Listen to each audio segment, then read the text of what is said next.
Hello dear learners, PG is here and welcome you in PG point. देखिए, ये आपकी last class रहने वाली है। मैं आपको बता दूं, इस चैप्टर से बनने वाले जो इम्पोर्टेंट क्वेश्चंस हैं लॉन्ग के, वो हम आपको अभी करवा देते हैं, क्योंकि कुछ बच्चे खुद से पढ़ते हैं तो उनको शायद समझ में नहीं आता और टाइम लगता है पढ़ने में। और वही अगर ये वीडियो के माध्यम से पढ़ लेते तो चीज़ें समझ में भी आ जाती हैं और जल्दी भी पढ़ लेते। तो इसी परिप्रेक्ष्य में मैं कहना चाहूँगी कि एक बार फटाफट से सेशन शेयर कर दीजिए। और अगर अभी तक आपने मॉडल पेपर नहीं लगाए तो जिन बच्चों के पास मॉडल पेपर हैं वो मॉडल पेपर लगा के ज़रूर जाइएगा। और क्या करना है मैम, हमने कहा लास्ट में हमने 3 मॉडल पेपर सॉल्व करवाए हैं, एक कैंपस पेपर सॉल्व करवाया है और एक आपको मैराथन क्लास मिलेगी शॉर्ट वीडियो का। इतना आपको ज़रूर देख करके जाना है। तो इस तरीके से आप इतना कुछ करके जाइएगा। मॉडल पेपर आपके पीजी पॉइंट ऐप जब आप इंस्टॉल कर लेंगे तो रेफरल कोड पीजी पॉइंट डालने के बाद में वहाँ पर आपके पास ई नोट्स का सेक्शन आएगा। ई नोट्स के सेक्शन में आपको हर एक सब्जेक्ट के मॉडल पेपर मिल जाएंगे। ठीक, तो आपने अगर नहीं लिया था तो ले भी सकते हैं। वह खैर अब इतना समय नहीं बचा कि पेपर 1 कर लो, इससे बेटर कि आप पेपर 2 का ले लीजिएगा। और उसके अलावा जिन बच्चों के पास है वो सारे क्वेश्चंस एक बार अपने एंड से देख करके जाएंगे। ठीक है, प्रश्न संख्या 1 क्या है, देखिए, विद्यालय स्वास्थ्य शिक्षा कार्यक्रम क्या है। ये चूंकि आपके सिलेबस में न्यू ऐड हुआ है, जो आपका 2020 एनईपी के हिसाब से सिलेबस सेमेस्टर वाला आया है, उसमें कुछ टॉपिक्स ये नए ऐड हुए हैं, तो उनको भी समझना थोड़ा सा ज़रूरी भी है। कुछ क्वेश्चंस ऐसे हैं जिनको हम लोग करेंगे, तो फटाफट से एक बार सेशन को शेयर कर दीजिएगा। और अगर अभी तक आपने लाइक नहीं किया तो भैया लाइक भी करना आपका ही काम है। ठीक है, तो अमेरिका की विद्यालय स्वास्थ्य शिक्षा कार्यक्रम की समिति ने स्वास्थ्य शिक्षा कार्यक्रम को इन शब्दों में परिभाषित किया है। किन शब्दों में परिभाषित किया है, तो देखिए, स्वास्थ्य सेवाएं, स्वस्थ जीवन यापन तथा स्वस्थ शिक्षा विद्यालय प्रक्रियाएं हैं जो बालकों तथा विद्यालय अधिकारियों के स्वास्थ्य की स्थापना तथा उन्नति के लिए योगदान देती हैं। इनके विद्यालय स्वास्थ्य कार्यक्रम का निर्माण भी करती है।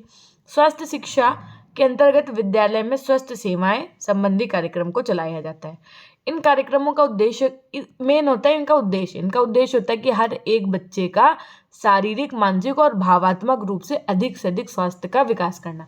देखिए, आपने देखे भी होंगे स्कूल वगैरह में कैंप लगते हैं, बच्चों का क्या होता है, हेल्थ रूटीन चेकअप, ये सब चीज़ें होती हैं, है ना। वो चीज़ें इसी के अंतर्गत आती हैं। इसकी शुरुआत स्वास्थ्य नीति 2017 के सुझाव पर की गई थी। आंगनवाड़ी में बच्चों की जांच, देखो यहाँ पर लिखा है, जो आंगनवाड़ी वाले में पढ़ते हैं ना बच्चे, उनकी जांच साल में 2 बार होगी और स्कूल जाने वाले बच्चों की कम से कम 1 बार पूरी स्वास्थ्य जांच, यानी कि फुल बॉडी चेकअप। इसकी निगरानी सहायकता के लिए ब्लॉक कार्यक्रम प्रबंध नियुक्त करने का भी प्रावधान है। विद्यालय स्वास्थ्य कार्यक्रम का उद्देश्य क्या होता है मैम, ऐसा क्यों करते हैं, क्या पेरेंट्स खुद अपने बच्चों की जांच नहीं करा सकते हैं? हमने कहा ऐसा होता है, लेकिन इतना मतलब रिस्पॉन्सिबिलिटी जो स्कूल पे टाइमली होती है वो शायद ही रिस्पॉन्सिबल होते हैं। मतलब बच्चों के लिए खैर अपने कोई इरिस्पॉन्सिबल नहीं होगा, लेकिन वो एक अगर स्कूल का बन जाएगा सिस्टम ना, तो वो एक पार्ट ऑफ लाइफ हो जाएगा। स्कूल में बच्चों को स्वास्थ्य और पोषण के बारे में उचित जानकारी प्रदान करना, मतलब टाइम टू टाइम पे बताना कि अगर आपके पास ऐसे सिम्टम्स हैं, ऐसा हो रहा है तो आप ऐसा करिए, है ना। बच्चों के बीच स्वस्थ व्यवहार को बढ़ावा देना, कुपोषित और एनीमिया से पीड़ित बच्चों की पहचान करना तथा बच्चों व किशोरों में रोगों का जल्द पता लगाना, उनका इलाज करना। स्कूलों में सुरक्षित पेयजल की उपयोग को बढ़ावा देना, स्वास्थ्य और कल्याण के माध्यम से योग तथा ध्यान को बढ़ावा देना, बालकों में विभिन्न आदतों एवं रुचियों का विकास करना, स्वच्छता सप्ताह और स्वास्थ्य सप्ताह मनाना। ठीक है, एक तो आपका स्वच्छता सप्ताह और दूसरा आपका स्वास्थ्य सप्ताह, इनको सेलिब्रेट करना। स्वास्थ्य रक्षा के लिए उपयुक्त भौतिक वातावरण प्रदान करना, बालकों में संवेगात्मक विकास एवं उत्तम आदतों के निर्माण के लिए उचित व्यवस्था करना। इस तरीके से स्वास्थ्य शिक्षा प्रायः व्याख्यान या भाषण देकर एवं विभिन्न प्रकार की मुद्रित सामग्री का प्रयोग करके प्रदान की जाती है, परंतु रेडियो कार्यक्रम का उपयोग नाटक का आयोजन कर, फिल्म दिखाकर एवं स्वास्थ्य सप्ताह मनाकर स्वास्थ्य शिक्षा को रुचिकर बनाया जा सकता है। स्वास्थ्य शिक्षा को प्रदान करने का महत्वपूर्ण साधन वातावरण भी है और इसको करने के लिए घर, विद्यालय एवं समाज में स्वास्थ्यप्रद वातावरण का निर्माण किए जाए तो उद्देश्य की प्राप्ति सरलता से हो सकती है। देखो, नेक्स्ट जो क्वेश्चन है वो इतना इंपॉर्टेंट है और कैसे कैसे पूछा जा सकता है हम आपको ये भी बताते हैं। देखिए, ये क्वेश्चन पूछा जाता है कि स्वास्थ्य शिक्षा से आप क्या समझते हैं। स्वास्थ्य शिक्षा से आप क्या समझते हैं, इसके उद्देश्य की पूर्ति के लिए अध्यापक की क्या भूमिका होती है, यानी कि एज अ टीचर आपका क्या रोल है किसमें भैया, स्वास्थ्य शिक्षा में। स्वास्थ्य शिक्षा के विभिन्न स्कूली स्तर पर क्या उद्देश्य हैं, और या फिर विद्यालय में स्वास्थ्य शिक्षा के सामान्य लक्ष्य एवं उद्देश्य क्या है, स्वास्थ्य शिक्षा के उद्देश्यों की पूर्ति के लिए एक अध्यापक की भूमिका का वर्णन करें। इस तरीके के भी क्वेश्चन आ सकते हैं। स्वास्थ्य शिक्षा की परिभाषा दें, स्कूल में स्वास्थ्य शिक्षा देने का क्या उद्देश्य है, संक्षेप में वर्णन करें। स्वास्थ्य शिक्षा को परिभाषित कीजिए, स्वास्थ्य शिक्षा के लक्ष्यों एवं उद्देश्यों को वर्णित कीजिए। इनमें से किसी भी तरीके से आपसे क्वेश्चन पूछा जा सकता है। आंसर आपका सेम रहने वाला है, क्या रहने वाला, आइए देखते हैं।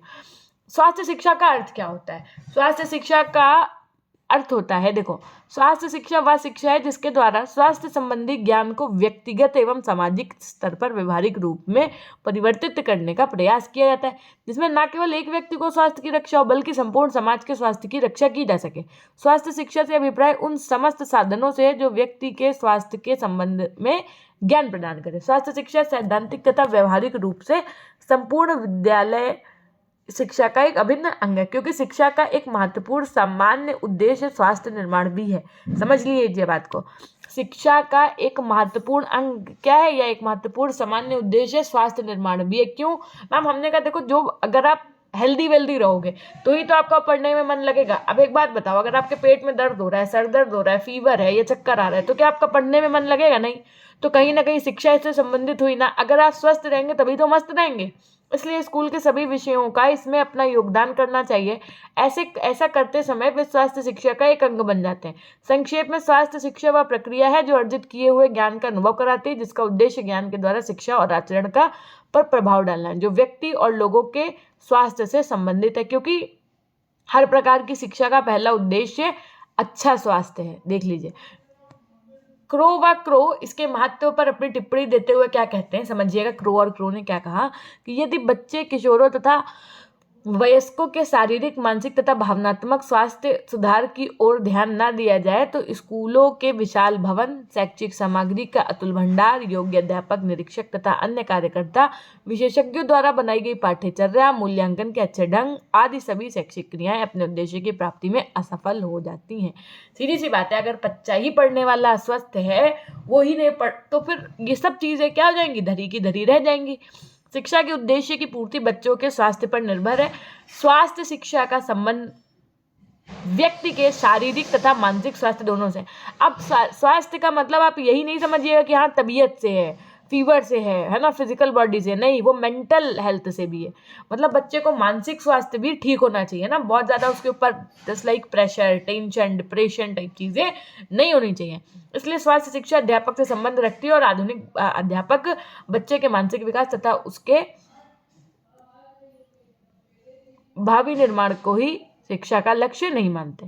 वह जितना महत्व मानसिक शक्तियों के विकास को देता है, उतना ही महत्व स्वास्थ्य शिक्षा का होता है, क्योंकि मानसिक विकास से पहले बच्चे का शारीरिक विकास होता है। और यदि बच्चे का स्वास्थ्य ही बिगड़ जाए तो कुशलताएं सिखाने व पुस्तकें रटाने का कोई भी लाभ नहीं है। अतः स्वास्थ्य शिक्षा क्या है भैया? स्वास्थ्य शिक्षा का उद्देश्य छात्र को ऐसे साधन प्रदान करना है जिनकी सहायता से वे अपनी क्षमता तथा शारीरिक, मानसिक, भावनात्मक व सामाजिक गुणों का पूरा विकास कर सके।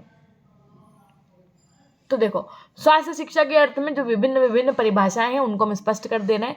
साधारण तौर पर स्वास्थ्य शिक्षा एक ऐसा साधन है जिसके द्वारा लोगों की स्वास्थ्य संबंधी आदतों में परिवर्तन लाया जा सकता है और स्वास्थ्य के प्रति उनके दृष्टिकोण और ज्ञान में वांछनीय सुधार भी किया जा सकता है। इस आधार पर स्वास्थ्य शिक्षा जीने की एक कला है। क्या है स्वास्थ्य शिक्षा? क्या है? जीने की कला है। और इस कला का हम प्रयोग स्वास्थ्य शरीर में स्वास्थ्य मन को प्राप्त करने के लिए करते हैं। देखिए, स्वास्थ्य शिक्षा समिति 1973 न्यूयॉर्क के प्रतिवेदन के अनुसार क्या कहा गया कि स्वास्थ्य शिक्षा वह प्रक्रिया है जो स्वास्थ्य सूचना और स्वास्थ्य व्यवहारों के मध्य खाई को पाटती है। ठीक इस तरीके से बहुत से ऐसे वैज्ञानिक रहे जिन्होंने स्वास्थ्य के बारे में चीज़ें लिखी, और जो आपके रूथ ही ग्राउड थे, इनके बारे में 3 बातों पर ध्यान आकर्षित करती है। कौन कौन सी 3 बातें? कि स्वास्थ्य के विषय में जो ज्ञात है, अर्थात स्वास्थ्य के विषय में मूलभूत अवधारणाएं, उचित व्यक्तिगत एवं सामुदायिक व्यवहार के नमूने यानी कि स्वास्थ्य संबंधी अंतिम लक्ष्य तथा शैक्षिक प्रक्रिया के माध्यम से हम इनको बच्चों तक ले जा सकते हैं। सरल शब्दों में, बच्चे को स्वास्थ्य संबंधी मूलभूत अवधारणाएं स्पष्ट होनी चाहिए। उसे ये ज्ञात होना चाहिए कि क्यों करना है, क्या करना है और कैसे करना है। यानी कि स्वस्थ साफ जल हमने कहा पियो, नहीं तो टाइफाइड हो सकता है। तो बच्चों को पता होना चाहिए कि साफ जल हमें क्यों करना है, उसके बाद में साफ जल का क्या करना है और उसको कैसे करना है, यानी कि जो पानी है उसका हम किस तरीके से प्रयोग ऐसे तरीके से करें कि स्वस्थ साफ पानी पिए ताकि हम बीमारियों से दूर रहें। तो उदाहरण के तौर पर भोजन करने से पहले हाथ धोना आवश्यक है। मतलब ये क्यों करना है, तो हाथ धोना आवश्यक है। क्यों? क्योंकि वह बीमारी के खतरे को कम करता है। तो इस तरीके की बातें बच्चों को हमें सिखानी चाहिए। स्वास्थ्य शिक्षा निसंदेह एक मानवीय रचना है, यद्यपि कई प्रकार से अपरिपक्व भी है, तो भी यह एक अवधारणा ही है जिसे क्या भैया व्यक्ति व्यवस्थित कर सकता है। शिक्षा तथा स्वास्थ्य शिक्षा से संबंधित बातें अगर हम बताएं क्या है, तो शिक्षा का अभिप्राय शिक्षा ग्रहण करना ही नहीं होता है, बल्कि बालक की शारीरिक, मानसिक तथा भौतिक शक्तियों का निर्माण करना है। इसका उद्देश्य व्यक्ति की आदतों को बदलना है तथा उसके चरित्र को बनाना है। आधुनिक युग में शिक्षा के तरीके बदल गए हैं तथा संपूर्ण शिक्षा पद्धति में क्रांति आ गई है। वह दिन गए जब शिक्षा देते समय व्यक्ति की इच्छा, उसके स्वभाव तथा उसकी शक्ति पर ध्यान नहीं दिया जाता है, परंतु जो आज की शिक्षा है, यानी कि एट प्रेजेंट में अगर मैं एजुकेशन की बात करूं, आधुनिक शिक्षा पद्धति में व्यक्ति की आंतरिक शक्तियों और क्षमताओं के विकास पर जोर दिया जाता है, यानी कि बच्चे का सर्वांगीण विकास हो। सर्वांगीण में तो हर एक चीज आ गई ना, उसकी mental health, physical health, everything, जो कि शिक्षा द्वारा उसकी आदत, स्वभाव विचारों पर प्रभाव डालता है तथा मनुष्य को शारीरिक, मानसिक, सामाजिक, आध्यात्मिक, भावात्मक तथा सर्वांगीण विकास कराती है। जबकि स्वास्थ्य शिक्षा का तात्पर्य उन संपूर्ण साधनों से है जो मानव को स्वास्थ्य के विषय में जानकारी प्रदान करते हैं। शिक्षा तथा स्वास्थ्य में घनिष्ठ संबंध है। यदि स्वास्थ्य शिक्षा का क्षेत्र सीमित है क्योंकि इसका संबंध केवल मनुष्य के स्वास्थ्य से, और शिक्षा का क्षेत्र, भाई सीधी सी बात है, शिक्षा के अंतर्गत तो बहुत सारी चीजें आ जाएंगी, स्वास्थ्य शिक्षा के अंदर केवल स्वास्थ्य से संबंधित चीजें आ जाएंगी। इसलिए ये सीमित है और शिक्षा का क्षेत्र क्या है, व्यापक है, यह विस्तृत है, क्योंकि यह व्यक्ति के सर्वांगीण विकास करती है। तथापि ये दोनों एक दूसरे के पूरक हैं। एक छात्र को जहाँ अक्षर ज्ञान के साथ साथ सर्वांगीण विकास के लिए भी शिक्षा ग्रहण करना आवश्यक है, वहीं उसको अपने को स्वास्थ्य बनाए रखने के लिए, स्वास्थ्य संबंधी नियमों को जानने के लिए स्वास्थ्य शिक्षा ग्रहण करना भी आवश्यक है। इसके बाद ही शिक्षक छात्रों को शैक्षणिक विकास के साथ साथ उनका मानसिक तथा शारीरिक विकास करने में सफल होगा। तो यहाँ से ये स्पष्ट है कि शिक्षा व स्वास्थ्य शिक्षा एक दूसरे के बगैर क्या है भैया, अधूरी है। अब क्वेश्चन में पूछा गया था कि स्वास्थ्य शिक्षा के लक्ष्य क्या है या उद्देश्य क्या है। तो देखो, सबसे पहला लक्ष्य क्या है कि स्वास्थ्य शिक्षा का लक्ष्य शारीरिक तथा मांसपेशियों का विकास ही नहीं है, बल्कि इसका लक्ष्य शारीरिक, मानसिक, सामाजिक, संवेगात्मक पक्षों का भी विकास करना है। स्वास्थ्य शिक्षा का उद्देश्य लोगों को सक्रिय रूप से उन कार्यक्रमों, उन सेवाओं में लगाना है और भागीदारी बनाना है जिनका आयोजन स्वास्थ्य संबंधी समस्याओं को हल करने के लिए किया जाता है। अर्थात लोगों को अपनी स्वास्थ्य सुधार के लिए सिखाना और सीखने में सहायता देना स्वास्थ्य शिक्षा का उद्देश्य है।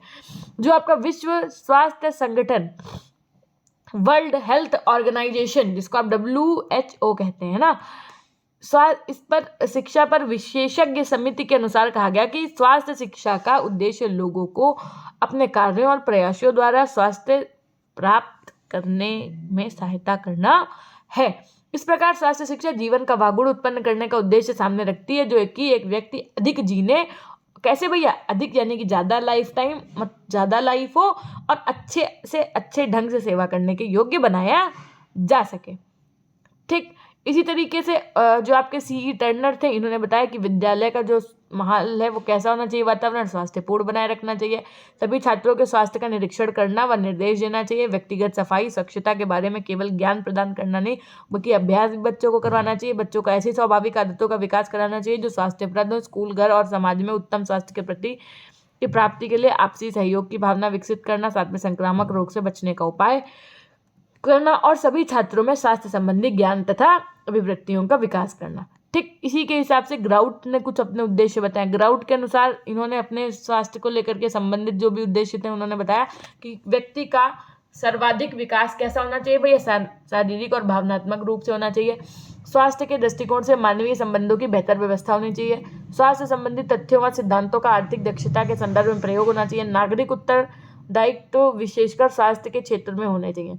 अब प्रोफेसर एंडरसन इन्होंने भी स्वास्थ्य शिक्षा के बारे में कुछ उद्देश्य बताएं। क्या बताएं कि छात्रों को स्वास्थ्य के संबंधित ज्ञान प्रदान करना चाहिए, विभिन्न प्रकार की बीमारी तथा दोषों का ज्ञान प्रदान करना, उनकी रोकथाम करने के लिए बतानी चाहिए। जैसे आपने देखा कोविड आया था, कोविड के अंतर्गत बच्चों को इतना अच्छे तरीके से हेल्थ और मेंटल हेल्थ और हर एक चीज़ को लेकर के बच्चों को सिखाया गया कि बच्चे कहीं भी जाते थे, है ना, क्या कहते हैं उसको, तुरंत सैनिटाइजेशन करना और सैनिटाइज़र यूज़ करना, बच्चों स्कूल में सैनिटाइजर लेके जाना, साथ में मास्क लगा के निकलना बाहर सीख गए थे। ये उनकी पार्ट ऑफ लाइफ में आ गया था, है ना।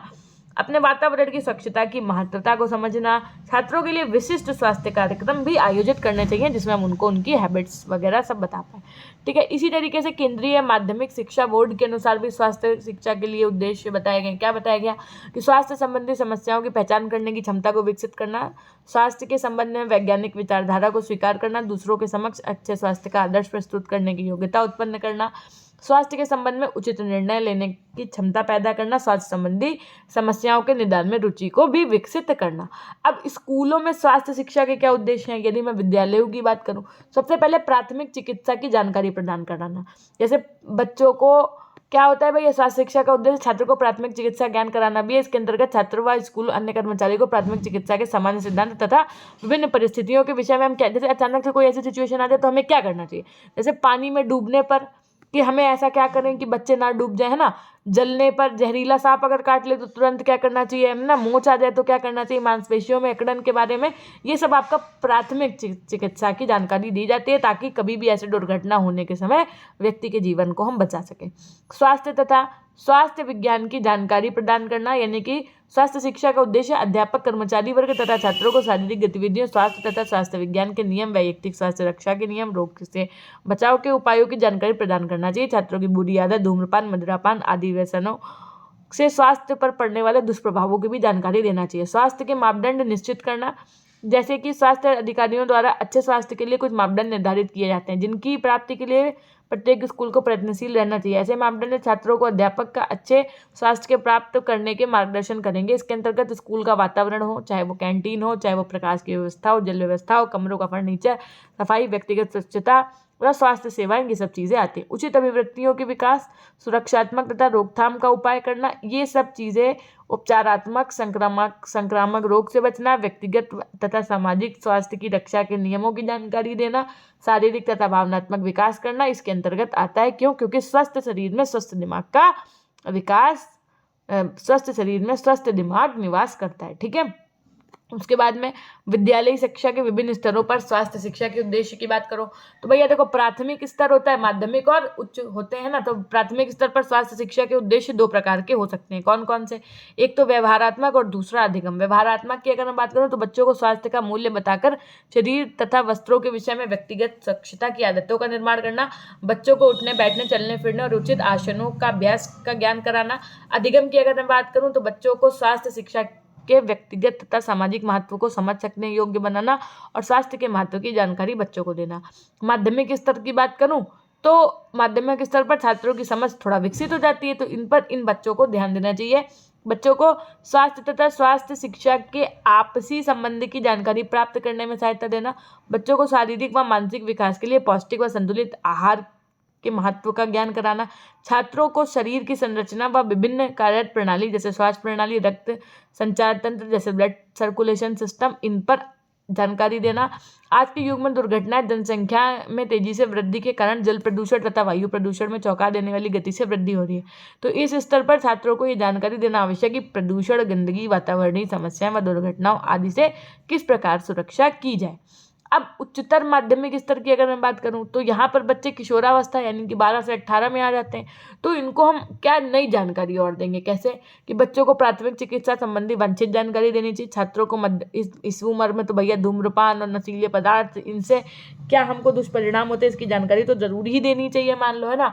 छात्रों को यौन विवाह, जनसंख्या वृद्धि आदि के प्रभावों से परिचित कराना। इनको प्रदूषण जैसे ध्वनि, जल, वायु आदि से वांछित जानकारी देना। बच्चों के स्वास्थ्य निर्माण तथा स्वास्थ्य सुधार के क्षेत्र में कार्य करने वाली विभिन्न संस्थाओं की जानकारी देना। बच्चों के शारीरिक व्यायाम, योग व प्राणायाम, खेलकूद के महत्व व स्वास्थ्य शिक्षा के कार्यक्रमों में इनके संबंध का ज्ञान कराना। बच्चों के स्वास्थ्य के प्रति सकारात्मक सोच विकसित करना और इनको व्यक्तिगत व सामाजिक स्वास्थ्य का ज्ञान कराना। स्वास्थ्य शिक्षा में टीचर का क्या रोल होता है, अध्यापक की क्या भूमिका होती है, तो ये समझो। अब मान लो शॉर्ट में क्वेश्चन बनना होगा तो आपसे इतना ही पूछ लेगा कि स्वास्थ्य शिक्षा में अध्यापक की भूमिका का वर्णन करिए, तो आपको सिर्फ इतना ही लिखना होगा। लॉन्ग में पूछेगा तो क्या समझ लो, दो तरीके के क्वेश्चंस को मर्ज कर देगा, बस इतना सा अंतर होता है। आपको पता है कि स्वास्थ्य शिक्षा कैसी है, एक गतिशील, एक कंटिन्यूअस प्रोसेस है। घर में माता पिता और स्कूल में अध्यापकों पर बच्चों के स्वास्थ्य की जिम्मेदारी हो जाती है। शिक्षक छात्रों के सखा, क्या भैया, शिक्षक जो है आज के जो टीचर है वो बच्चों के सखा, गुरु, परामर्शदाता तथा पथ प्रदर्शक होते हैं। विद्यालय रूपी इस बाग में शिक्षक एक बागवां के रूप में कार्य करता है। स्वास्थ्य शिक्षा के अंतर्गत शिक्षक छात्रों के स्वास्थ्य का निम्न बातों व कार्यों का माध्यम से कर सकते हैं। क्या? पहला, छात्रों को स्वास्थ्य संबंधी नियमों की जानकारी देकर के उनका सर्वांगीण विकास करना। उसके बाद में छात्रों को स्वास्थ्य संबंधी अच्छी आदतों का विकसित कराना, जैसे विद्यार्थियों को व्यक्तिगत स्वच्छता के लिए नाखून, दांत, वस्त्र व बालों को आदि दैनिक निरीक्षण करना। छात्रों को शौचालय व मूत्रालय के उचित प्रयोग व साफ सफाई की जानकारी देना।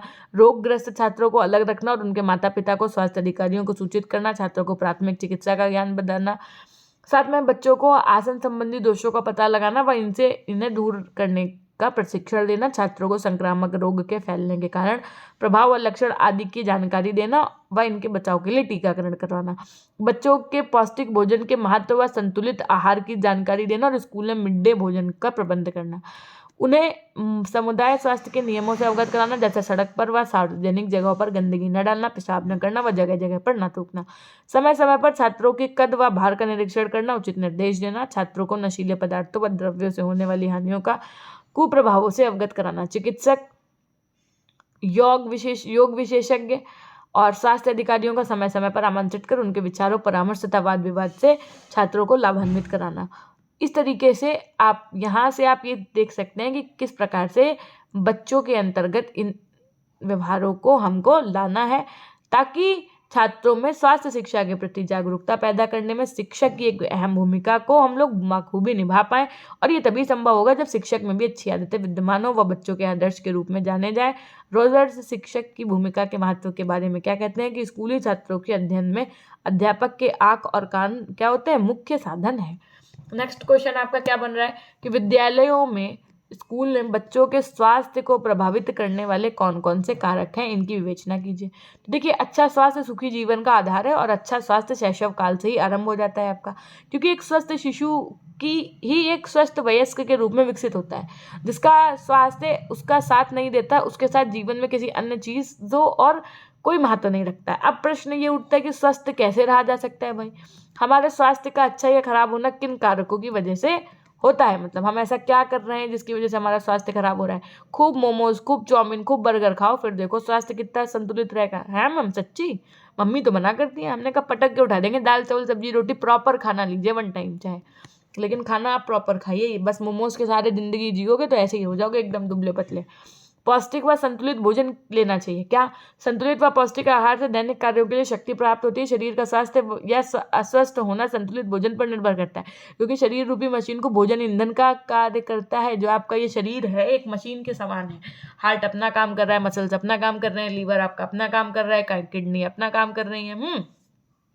और इनको काम करने के लिए भाई ईंधन की जरूरत है ना, और वो ईंधन क्या है? भोजन। और भोजन में आप उसको अगर क्या दे दोगे भैया, मोमोज दे दोगे तो कितना ब्लंडर हो जाएगा।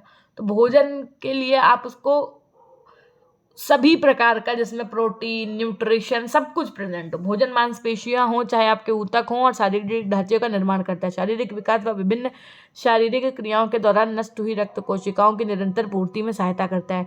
कहा भी जाता है कि जैसा खाओगे अन्न वैसा होगा मन, है ना। जैसा खाओगे अन्न वैसा होगा मन, है ना। जीवन के सुखों का उपभोग भी व्यक्ति तभी कर सकता है जबकि उसके पास इन्हें भोगने के लिए स्वस्थ शरीर हो, और स्वस्थ शरीर का आधार है संतुलित व पौष्टिक आहार है। असंतुलित भोजन से व्यक्ति कुपोषण का शिकार हो जाता है तथा उनके तरह तरह के रोग, शारीरिक अक्षमताएं से वो घिर जाता है, क्योंकि व्यक्ति कुपोषण का शिकार हो जाता है और अनेक तरह के रोगों और शारीरिक अक्षमताओं से घिर जाता है। इसलिए बच्चों को आरंभ से ही संतुलित भोजन संबंधी ज्ञान कराकर उन्हें कुपोषण से हम बचा सकते हैं। जैविक कारक की अगर मैं बात करूं तो ये एक ऐसे कारक हैं जिन्हें हम परिवर्तित नहीं कर सकते हैं। ये हमारा स्वास्थ्य इन कारकों से प्रत्यक्ष रूप से प्रभावित होता है। ये आपके वंशक्रम व जैविक कारक दोनों ही समान है, क्योंकि वंशानुक्रम जैविक कारक ही पहुंचाता है और हमारे शरीर की संरचना व स्वास्थ्य से मुख्य रूप से प्रभावित करते हैं। जैसे पुरुषों के शुक्राणु व स्त्री के रज से मिलने के कारण भ्रूण बनता है। पुरुष व स्त्री के कीटाणु कोशिका को कहा जाता है। अंडे को और शुक्राणु में पतले धागे जैसे संरचना होती है जिसे हम क्रोमोसोम कहते हैं। यही है वंशानुक्रम के वाहक। आने वाली संतान का शारीरिक ढांचा ये जीन्स ही निर्धारित करते हैं, और यदि जीन्स स्वस्थ होते हैं तो आने वाली संतान भी स्वस्थ होती है। रोग निरोधक शक्ति के विषय में अगर मैं बात करूं तो हमारे शरीर में रोगों से लड़ने की जो शक्ति है उसे ही प्रतिरक्षा शक्ति कहते हैं। रोग निरोधक शक्ति है ना, कहते हैं कि इनका इम्यूनिटी सिस्टम कमजोर है, इनका इम्यून सिस्टम एकदम बेकार है। रोग निरोधक क्षमता का मतलब ये होता है कि आपके अंदर अगर कोई वायरस पहुंच गया है तो आपके अंदर का जो इम्यून सिस्टम है अगर वो बहुत मजबूत है तो उसको वही नष्ट कर देगा, है ना। तो उतना ही आदमी या जो व्यक्ति होगा वो रोग मुक्त रहता है। जिन व्यक्तियों में स्वस्थ रहने की अच्छी आदतें होती हैं उनमें इस तरह की शक्तियाँ प्राकृतिक रूप से स्वतः ही विकसित हो जाती हैं तथा वे लोग जल्दी रोगग्रस्त नहीं होते। हाँ, तो इस तरीके से अगर बच्चे पौष्टिक भोजन का उपयोग करेंगे तो उनके अंतर्गत रोग प्रतिरोधक क्षमता का विकास भी होगा। वातावरणीय कारकों की अगर मैं बात करूं तो मकान, पेड़, नदियां, जंगल, पहाड़ ये सब प्रभाव डालते हैं ना। तो बच्चों को शुद्ध अनुकूल वातावरण मिलेगा तो ही बच्चा क्या रहेगा, स्वस्थ रहेगा। एक अच्छे वातावरण को प्रभावित करने या बनाए रखने के लिए कुछ महत्वपूर्ण भूमिका निभाते हैं जो कारक, वो क्या है? अच्छे रीति रिवाज, आस पड़ोस की शुद्धता, स्वास्थ्यिकी का ज्ञान, व्यक्तिगत विचारों व आदतों का अच्छा होना। अब प्रचुर मात्रा में बच्चों को धूप मिलना, प्रदूषण की न्यूनता होना, पौष्टिक व संतुलित आहार, व्यक्तिगत विचारों और आदतों का अच्छा होना। इसी तरीके से ये नहीं कि आप सो नहीं, विश्राम, शीतलन, उचित आकृति, व्यक्तिगत स्वच्छता, अच्छी आदतों के प्रति अच्छे, ये सब देखो ये सब ऐसी चीजें हैं ना। अब आप अपने आप से भी इनको लिख सकते हैं, बस आपको हेडिंग्स पे विशेष ध्यान देना था। विद्यालयी चिकित्सा सेवा से क्या तात्पर्य और इसके विभिन्न पक्षों पर कार्यों का वर्णन करिए। तो विद्यालय चिकित्सा सेवा का शाब्दिक अर्थ पहले समझेंगे। विद्यालय में छात्रों के स्वास्थ्य की रक्षा एवं उपचार संबंधी सेवा, किंतु इस अर्थ में ये शब्द अत्यंत व्यापक रूप धारण कर लेता है जो कि इसके तात्पर्य की परिधि का उल्लंघन कर जाता है कि यहाँ विद्यालय चिकित्सा सेवा का अर्थ है उस प्रक्रिया से जिसके अंतर्गत छात्रों के स्वास्थ्य का मूल्यांकन, उनके स्वास्थ्य की रक्षा तथा उनका सहयोग करना, बालकों के माता पिता को उनके बालकों के स्वास्थ्य संबंधी रोगों एवं दोषों से परिचित कराना, रोगों की रोकथाम के उपाय बताना तथा यथासंभव उनका उपचार करना सम्मिलित होता है। दूसरे शब्दों में विद्यालय में छात्रों के स्वास्थ्य की रक्षा के लिए विभिन्न उपायों का उपयोग करने को विद्यालय चिकित्सा सेवा कहा जाता है। इसके लिए विद्यालय बालकों के माता पिता अथवा अभिभावकों, चिकित्सकों, परिचारिकाओं, शिक्षकों, मनोवैज्ञानिकों आदि का सहयोग प्राप्त करता है। विद्यालय चिकित्सा सेवा के विभिन्न पक्ष के अगर हम विषय में बात करें तो पहला क्या है? छात्र के स्वास्थ्य का मूल्यांकन एवं निरीक्षण करना। उसके बाद में प्राथमिक चिकित्सा से संबंधित जो भी उनको चोट लग जाती है, अगर अचानक से खून निकलने लगता है तो क्या करना चाहिए, इसके विषय में जानकारी देना। संक्रामक रोगों का निदान और नियंत्रण करना, जैसे मान लीजिए आपको कोई ऐसा रोग हो जाता है जैसे लाइक वायरल फीवर ही हो गया तो लोगों से दूर रहना, जूठा नहीं खाना, ये सब चीज़ें भी बतानी चाहिए। बाधाग्रस्त छात्रों की शिक्षा एवं देखभाल, जो बच्चे देखने में, सुनने में और बोलने में समर्थ नहीं होते हैं उनको हम कहते हैं बाधाग्रस्त बालक। ऐसे बच्चों को सामान्य छात्रों के साथ में पढ़ाना संभव नहीं होता है, इसी कारण विद्यालय में ऐसे बच्चों को शिक्षा प्रदान करने के लिए विशेष प्रकार की अलग व्यवस्था करना आवश्यक हो जाता है। ये भी विद्यालय चिकित्सा सेवा का ही एक अंग होता है। शारीरिक स्वास्थ्य संबंधी शिक्षा, यानी कि विद्यालय चिकित्सा सेवा के अंतर्गत विद्यालय व्यायाम, आसन, खेलकूद इन सबको भी बच्चे को जानकारी देनी चाहिए।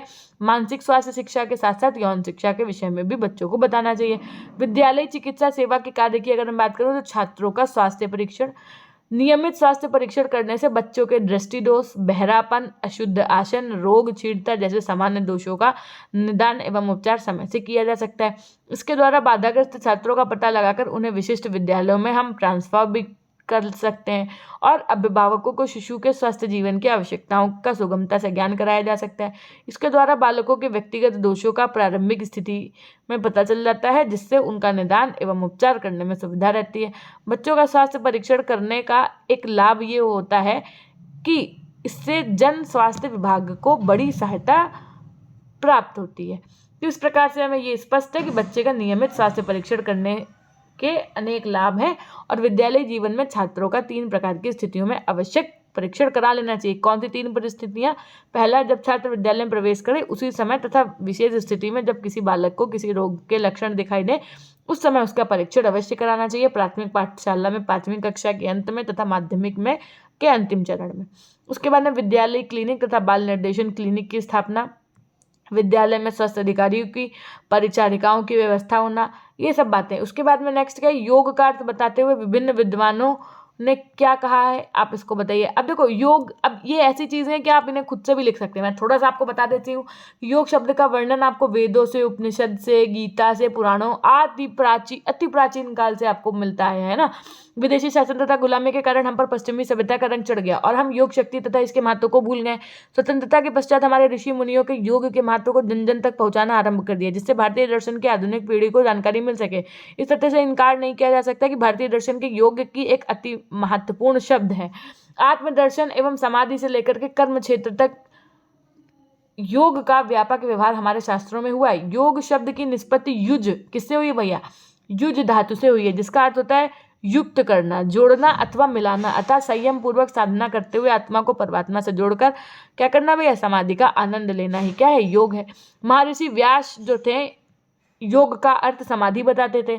योग दर्शन की उपदेष्टा महर्षि पतंजलि के अनुसार इन्होंने कहा योगश्चित वृत्ति निरोधा, यानी कि मन, वृत्तियां, रूप, रस, रंग, गंध, स्पर्श इन शब्द के लोभ को रोकना योग है, अर्थात चित्त की चंचलता का दमन ही योग है।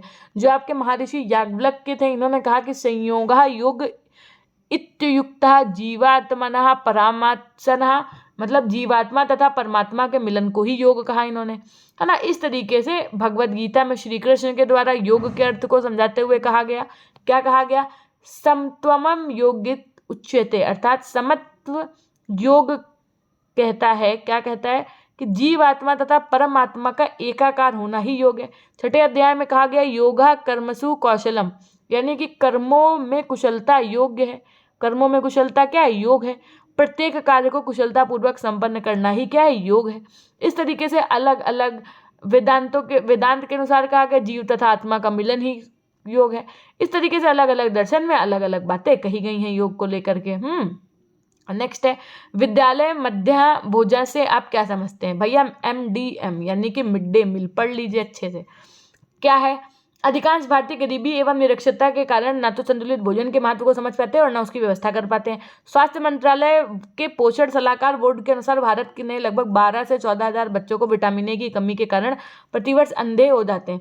भोजन में विटामिन ए की कमी के कारण बच्चों में होने वाले अंधेपन को रोकने के लिए उन्हें हर 6 माह के बाद स्वास्थ्य केंद्रों द्वारा विटामिन ए की एक तेज खुराक दी जाती है। बालकों को पौष्टिक आहार प्रदान करने के लिए सन 1961 में विद्यालय मध्याह्न भोजन कार्यक्रम चालू किया गया। कब भैया? सन 1961 में। साथ ही विभिन्न विद्यालयों में स्कूल कैंटीन की व्यवस्था के लिए सन 1961 में विद्यालय मध्याह्न भोजन कार्यक्रम लागू किया गया। साथ ही विभिन्न विद्यालयों में स्कूल कैंटीन की व्यवस्था के लिए कदम भी उठाए गए, जिसमें बच्चों के पौष्टिक भोज्य पदार्थ की उपलब्धि पर बल दिया गया। बहुत से विद्यालय ने अवकाश के समय छात्रों को भुने चने या उबले चने देने का भी व्यवस्था की। इन विभिन्न प्रावधानों के द्वारा छात्रों को विभिन्न भोज्य पदार्थों के माध्यम से आवश्यक कैलोरी भी प्रदान की गई। विद्यालय मध्याह्न भोजन की व्यवस्था के लिए सरकार, धर्मार्थ संगठन, ऐच्छिक संगठन द्वारा आर्थिक सहायता भी प्रदान की जाने लगी, जिससे सभी विद्यालयों की इसकी व्यवस्था संभव हो सके। देखो, भोजन में सभी तरह के पौष्टिक पदार्थ विभिन्न अनुपात में होते हैं। ऐसा कोई भी आहार भोज्य पदार्थ नहीं है जो संपूर्ण हो, अर्थात संतुलित भोजन के सभी तत्व एक ही पदार्थ में हो, ऐसा संभव नहीं है। इसी प्रकार से शरीर में विभिन्न कार्य हैं। भोजन के इस कार्य को हम सामान्य रूप से 3 भागों में बांटते हैं। पहला तो आपका शारीरिक कार्य क्रियाओं के द्वारा, शारीरिक कार्य, उसके बाद में दूसरा मनोवैज्ञानिक और तीसरा आपका सामाजिक कार्य। शारीरिक कार्य की अगर हम बात करें तो सबसे पहली बात तो ऊर्जा प्रदान करना, ऊतकों के बच्चों का निर्माण कर होता है, शरीर की क्रियाओं का नियमित करता है। और उसके बाद में भोजन के मनोवैज्ञानिक कारकों की अगर हम बात करें तो भोजन हमारी कुछ भावनात्मक, कहते नहीं पहले पेट पूजा बाद में काम दूजा। जब कहते हैं हमारा पेट नहीं भरा है, अब हमारा दिमाग नहीं काम कर रहा है, तो वही बात समझो कि भोजन हमारी भावनात्मक आवश्यकताओं की पूर्ति करता है। हमारी भूख और प्यास संबंधी प्रेरकों की संतुष्टि होती है। इससे भावनाओं को प्रकट करने के लिए भी भोजन का प्रयोग किया जाता है। भोजन का निमंत्रण या आयोजन मित्रता का प्रतीक है। रुचिकर भोजन कराने का अर्थ है विशेष आदर, दोनों ओर मान्यता प्रदान करना। आहार आत्म प्रदर्शन करने का भी एक अच्छा साधन है। घर में जब मेहमान आते हैं तो गृहिणी स्वादिष्ट व अच्छा खाना बनाकर खिलाती है, और ऐसे खाने की जब प्रशंसा की जाती है तो गृहिणी का आनंद की अनुभूति होती है। तो हम कह सकते हैं कि कहीं ना कहीं आहार से हमें मनोवैज्ञानिक संतुष्टि भी प्राप्त होती है। सामाजिक कार्य की अगर मैं बात करूं तो भोजन का एक ऐसा माध्यम है जिसके द्वारा सामाजिकता को बढ़ावा मिलता है।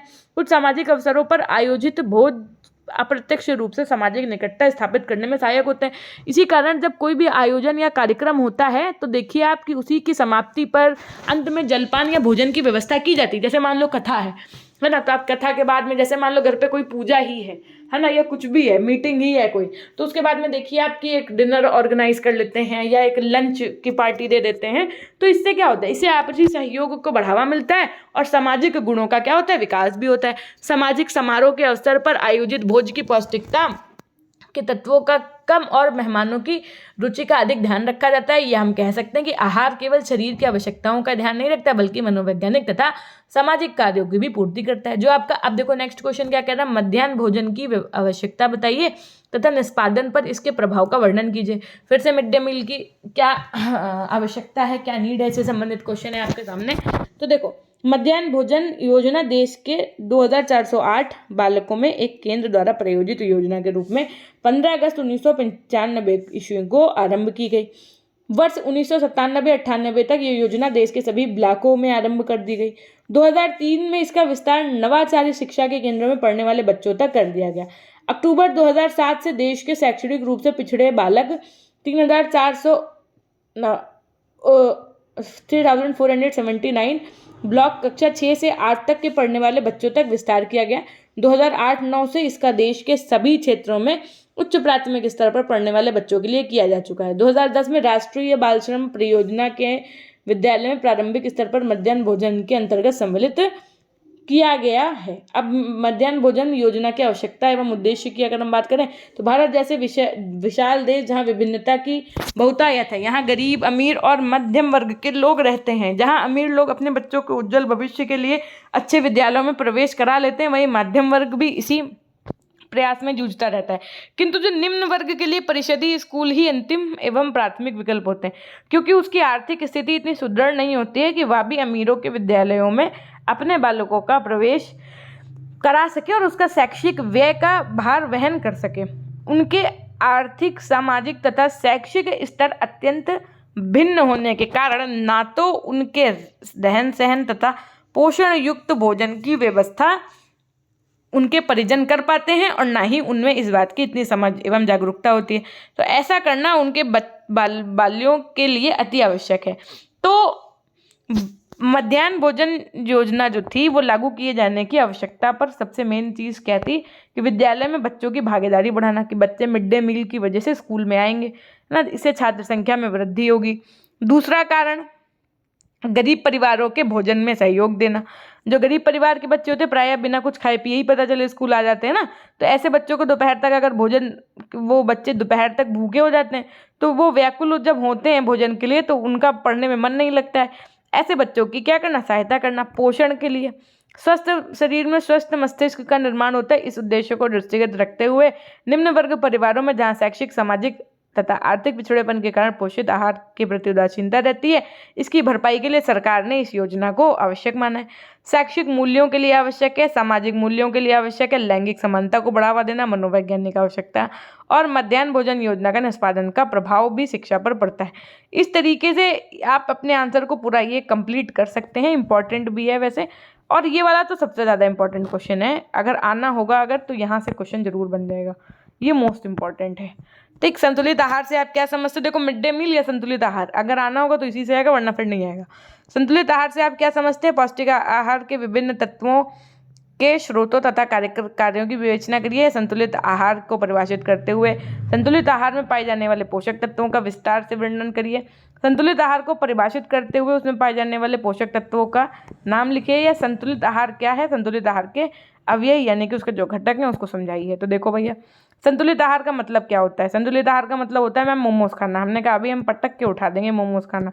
संतुलित आहार का मतलब होता है एक ऐसा आहार जिसमें बच्चे के हिसाब से उसमें प्रोटीन, विटामिन, है ना, सब कुछ प्रेजेंट हो। संतुलित आहार उस भोजन को कहते हैं जो शरीर की आवश्यकताओं को पूरा करता है और अपेक्षाओं को तृप्त करता है, जिसमें भोजन के सभी आवश्यक पौष्टिक तत्व सम्मिलित हों और इन तत्वों का उचित अनुपात व्यक्ति की आयु, लिंग और काम करने की स्थिति आदि का ध्यान रखकर निर्धारित किया गया हो, अथवा विभिन्न खाद्य पदार्थों के मिश्रण से निर्मित वह आहार जो शरीर को भी पौष्टिक तत्व उसकी न्यूनतम शारीरिक आवश्यकताओं के अनुपात में प्रदान करता हो, संतुलित आहार कहलाता है। संतुलित आहार को कुछ इस ढंग से परिभाषित किया जा सकता है, किस ढंग से, कि वह आहार जो गुण और मात्रा में समान हो तथा शरीर की वृद्धि, विकास और स्वास्थ्य को ठीक रख सके और शरीर की सभी क्रियाओं को नियमित रख सकने में समर्थ हो, वह संतुलित आहार आपका कहलाता है। एक अन्य परिभाषा जो भोजन के तत्वों पर बल देते हुए बताती है क्या, कि वह आहार जिसमें भोजन के सभी आवश्यक तत्व जैसे प्रोटीन, वसा, कार्बोहाइड्रेट्स, विटामिन, खनिज, लवण और ये जल का सही अनुपात होता है, उसे हम क्या कहते हैं,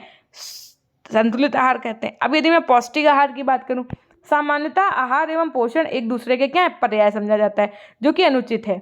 वास्तव में आहार का अर्थ होता है उन सभी पदार्थों से जिनका उपयोग करके प्राणी जीवित रह सकता है, और आहार में विभिन्न पदार्थों का मिश्रण होता है जो जीवन के लिए अति आवश्यक होता है, जबकि पोषण एक गतिशील प्रक्रिया होती है, ठीक, जिसमें आहार के उपयोग से शरीर को क्या किया जाता है, पुष्ट बनाया जाता है।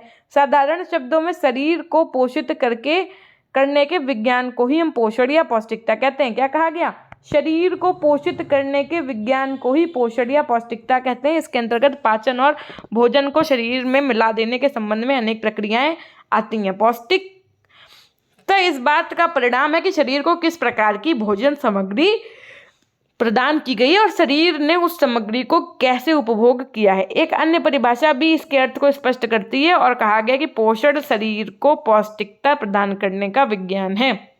जैसे जीवन यापन, यानी जीवन यापन का मतलब होता है विकास करना, प्रजनन और समस्त और सामान्य स्वस्थ जीवन के लिए भोजन में जिन तत्वों का होना बहुत आवश्यक है उन्हें हम क्या कहते हैं, पोषक तत्व कहते हैं। कौन कौन से होते हैं पोषक तत्व आपके, प्रोटीन, कार्बोज, वसा, जल, विटामिन, खनिज, लवण, ये सभी है ना।